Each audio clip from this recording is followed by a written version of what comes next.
Ողջույն իմ սիրելի հետևորդներ, այսօր շատ համեղ ելակի մոխիտո եմ պատրաստելու, պահածոյացնելու եմ ձմեռվա համար,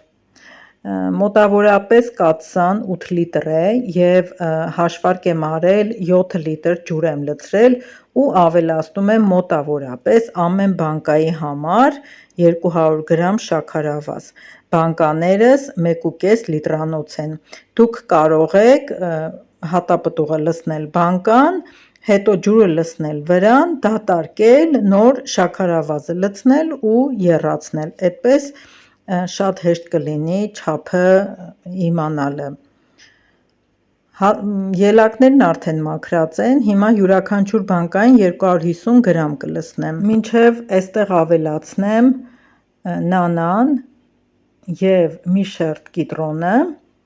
արդեն կաթսայով օշարակը կեռա և կլցնեմ բանկաների մեջ ու կպահածոյացնեմ, ընդամենը մի ճուղ նանա եմ օգտագործում յուրաքանչյուր 1,5 լիտրանոց բանկային և կես շերտ լիմոն, շատ համեղ է ստացվում, երբ լայմ եք օգտագործում,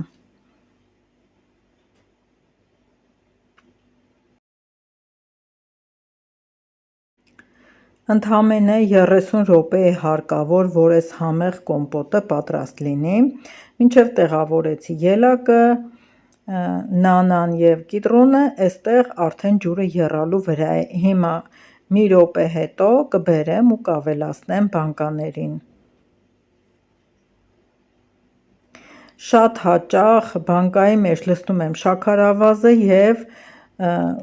միրգը, ինչը որ կամ հատապտուղը, հետո ավելացնում եմ եռման ջուրը, բայց շատ դեպքեր են եղել, երբ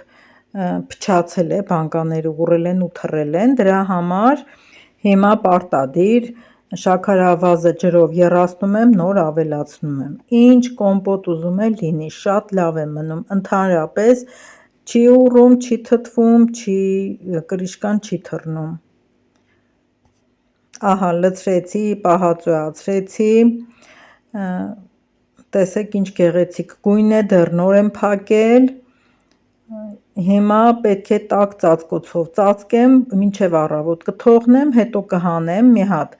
լավ խոնավ շորով կմաքրեմ բանկաները և կտեղափոխեմ մառան, բոլորիդ մաղթում եմ հաճելի դիտում, կհանդիպենք հաջորդ վլոգում։